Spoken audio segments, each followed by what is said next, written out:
Ron Wicken and the Brant Inn Orchestra now revive memories of a great band of years gone by. I'm sure many of you will recall this great hit by the Erskine Hawkins Orchestra, which featured a brilliant piano solo by Avery Parrish.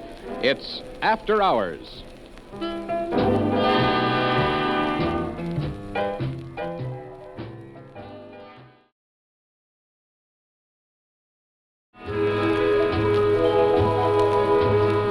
Good evening, ladies and gentlemen. CHML and the Dominion Network present the music of Ron Wicken and his orchestra, direct from the Lido deck of John Murray Anderson's fabulous Brant Inn in Burlington, Ontario, just outside the city of Hamilton. It was a place like no other. The biggest of the big bands came to the shores of Lake Ontario. Benny Goodman and Guy Lombardo, Lena Horne and Sophie Tucker, Fats Waller and Lionel Hampton, Duke Ellington, Liberace, Count Basie, the Dorseys. It was the Brant Inn.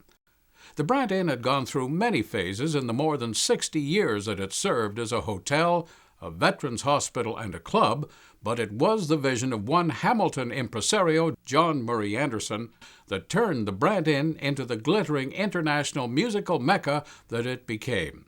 My own favorite memory of the 4 years that I hosted the Brant Inn show on CBC Radio Coast to Coast was one night in 1961, a Saturday night, the Stan Kenton Orchestra.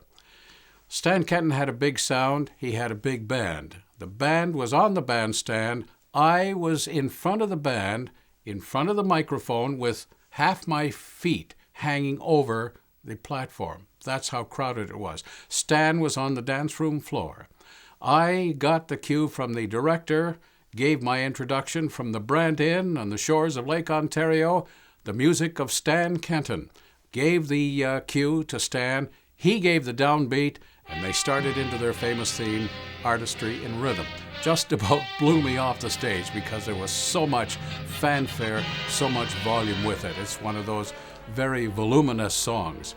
And that is something that I will always remember. It was a highlight for me. The quality of the entertainment was amazing. The biggest of the big musical acts included the Brant Inn on their itinerary. Bands played in Burlington, sometimes skipping Toronto, where there was no venue as glamorous as the Brant Inn. In Toronto, there was the Palais Royal and the Palace Pier, but they were dance halls. Purely that. They weren't featuring shows. The Brant Inn was the first one that started to bring in name acts. There would be nothing in the contemporary music scene to compare with the Brant Inn in terms of the sheer star value of its performers. It competed, I would say, against the Town Casino in Buffalo. A lot of Hamiltonian Toronto people that would normally go to the Town Casino to see these top names now could go to the Brant Inn. And everybody came there, all the top names, Pearl Bailey, Ella Fitzgerald, Johnny Mathis, Liberace. And Eartha Kitt arrived there, and she needed an extra trumpet player. So Ron called me in a panic on a Tuesday saying, "Can you get down to a rehearsal and play this week? We've got Eartha Kitt here, and we need another trumpet." And so away I went, and Eartha Kitt was concerned about the trumpet section. And she sat beside me. She sat on the floor, right beside where I was playing, and listened to every note. I was scared to death. However, she was happy with what happened. The Brant Inn dances were broadcast coast to coast on the CBC, and as a result, the Brant Inn was a household name across Canada and all through the United States. I can remember there were couples I met down there. They'd speak to me, and they were from places like Green Bay, Wisconsin, and they'd heard the Dominion Network, as it was called then, which we broadcast every Saturday night for a half hour, would broadcast in after Xavier Cugat went off the air in the hotels in New York City. Now, the Burlington Historical Society has decided to capture those memories before they are gone forever by producing a video and DVD which will be made available to the many friends of the Brant Inn. People who met their life's partner at the inn, in many cases.